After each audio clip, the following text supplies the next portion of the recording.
Please welcome Chairman of the O-RAN Alliance and Deutsche Telekom Senior Vice President, Group Technology, Dr. Alex Choi.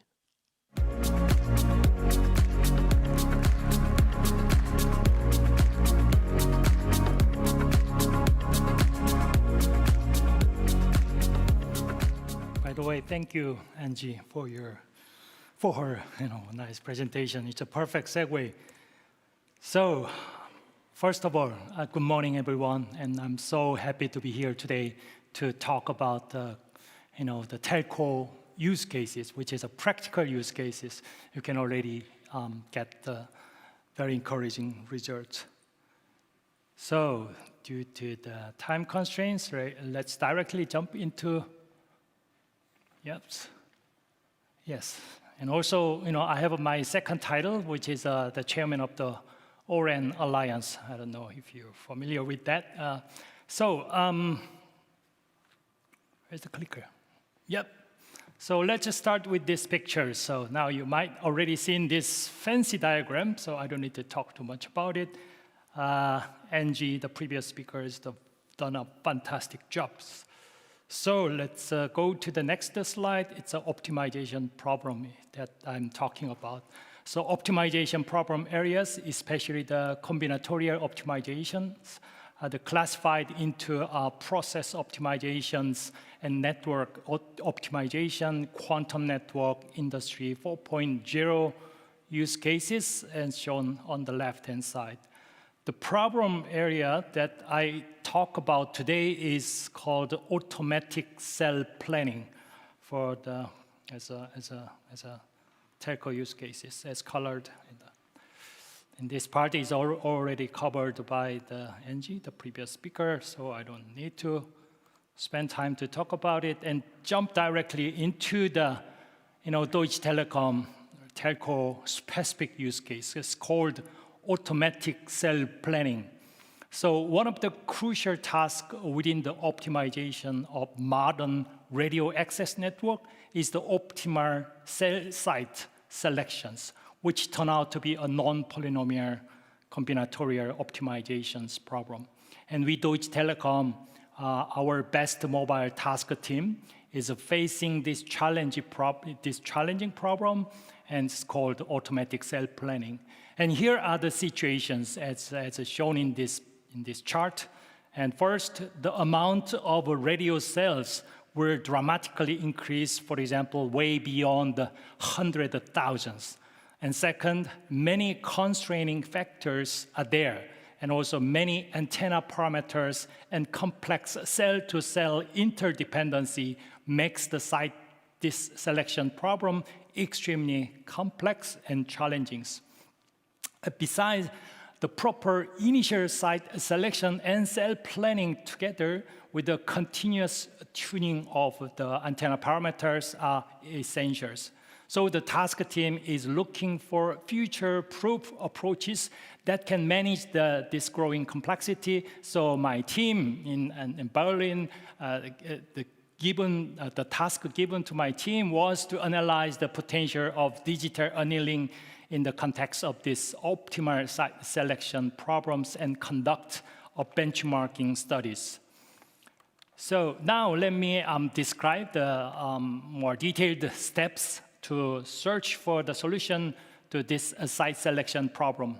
As demand for mobile connectivity continues to grow, the need for additional sites to improve the coverage and the service quality became increasingly important. However, the site selection process is extremely complex with a range of data and constraints to be considered, including evaluation pixels.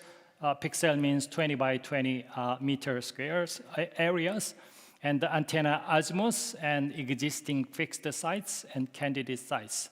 So to address these challenges, we use called the quadratic unconstrained binary optimization model, in short QUBO, and this model was developed. And the model is designed to optimize the weighted mix between coverage and service quality for users with the aim of minimizing the interference effects.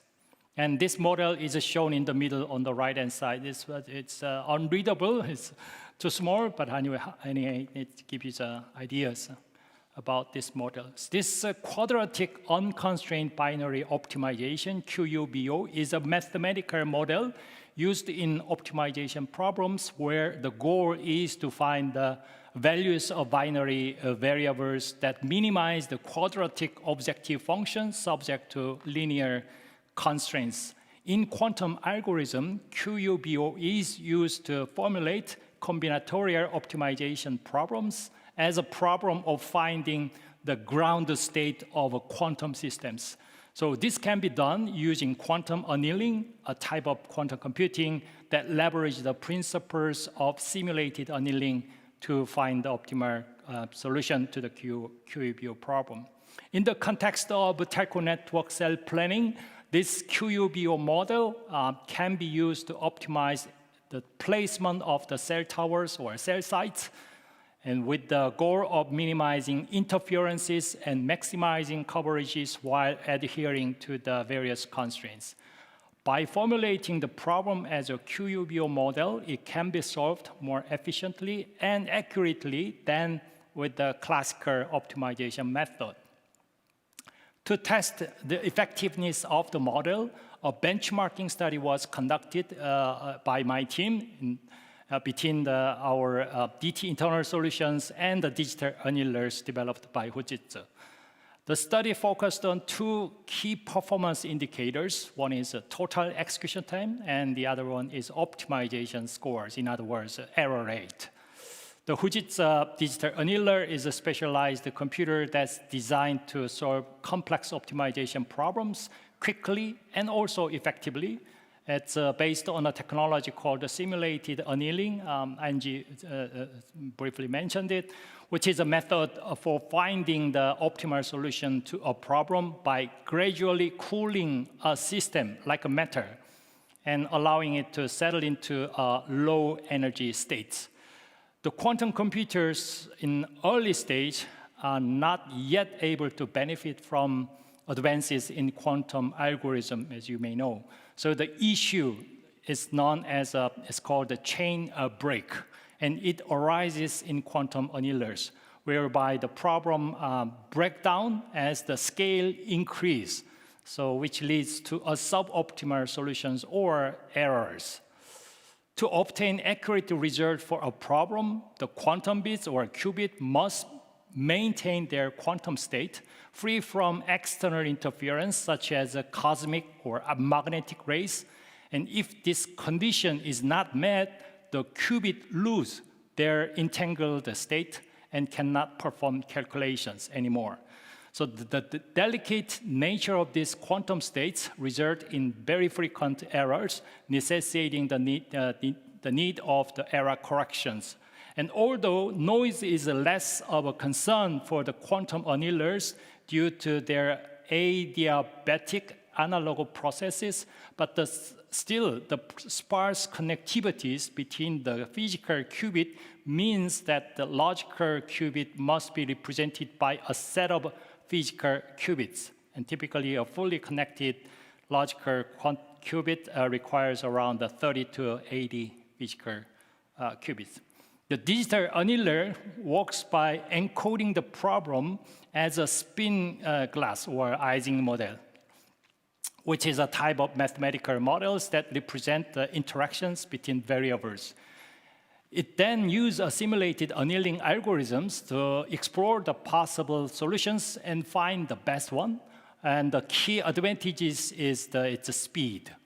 And our results show that the digital annealer was able to outperform our company's internal tools in both KPIs, performance, the better optimization result with the less error rate.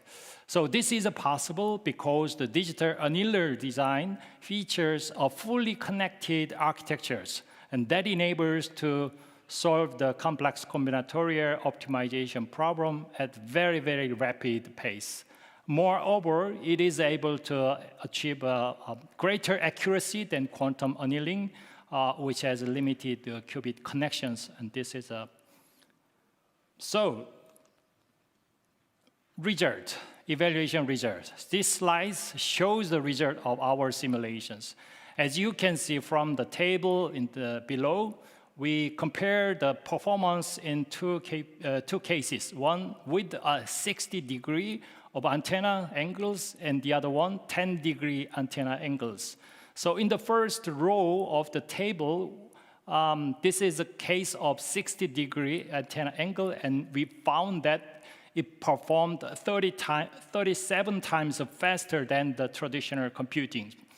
Moreover, the solution quality error also improved by about 40%. And this is an excellent result, especially since the telecom companies very openly perform this kind of a cell planning program on a national scales, and the configuration parameter range it's vast. And this means we have to, we are running this program over and over.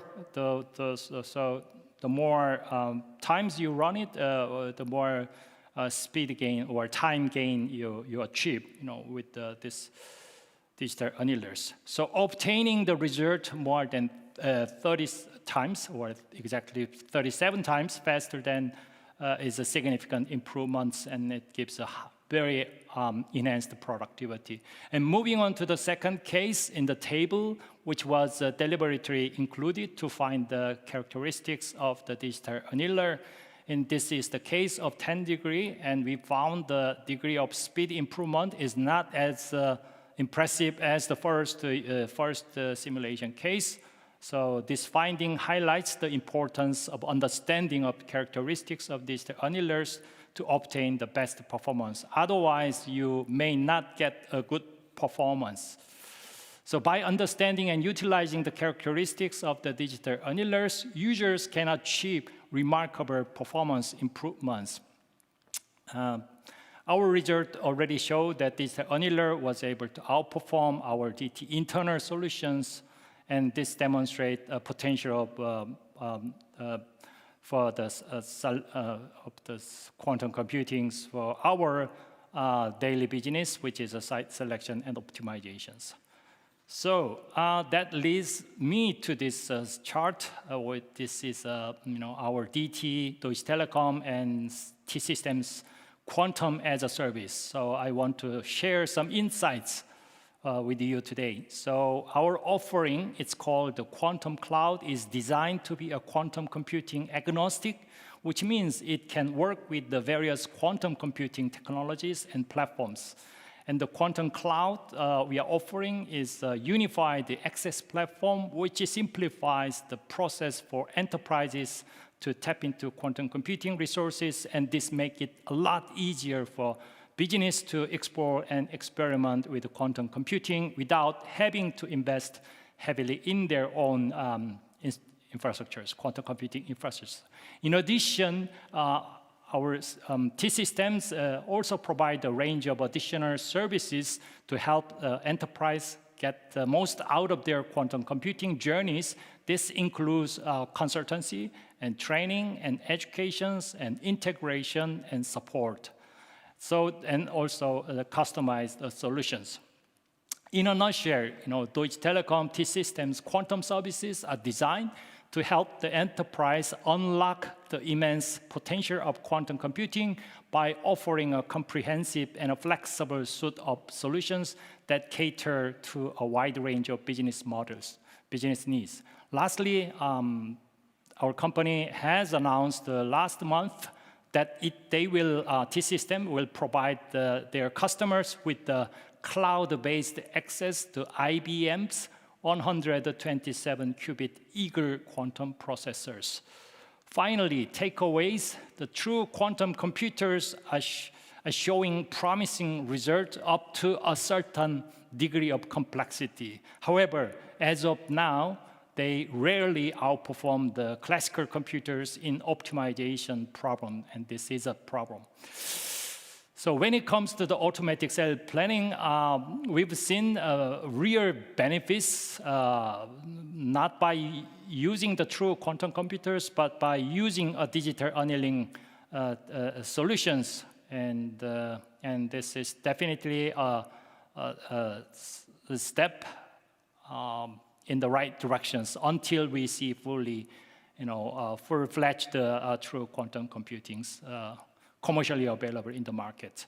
So our experiment with Hojit's digital annealer has given us truly encouraging result, and it's very exciting to see the potential of quantum computing, to be precise, quantum-inspired computing. Yeah.